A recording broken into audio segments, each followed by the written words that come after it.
এবং আমাদের কর্মকাণ্ডকে তুলে ধরার জন্যই আমি চুরি, ছিনতাই, মাদক, দুর্নীতি ও চাঁদাবাজির বিরুদ্ধে জিরো টলারেন্স নীতি অনুসরণের নির্দেশ দিয়েছেন নবনিযুক্ত Chattogram metropolitan police commissioner Hasan Mohammad Shawkat Ali.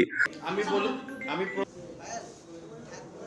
বৃহস্পতিবার দামপাড়া পুলিশ লাইন্সে সাংবাদিকদের সাথে মতবিনিময়ের সময় তিনি আরো বলেন, নগরবাসীর নিরাপত্তা নিশ্চিত করতে পুলিশ জনবান্ধব, সৎ ও ন্যায়নিষ্ঠার সাথে কাজ করবে এবং যানজট নিরসন, আইন শৃঙ্খলা পরিস্থিতি স্বাভাবিক ও জোরদার করতে সমন্বিত পদক্ষেপ গ্রহণের তিনি আশ্বাস দেন।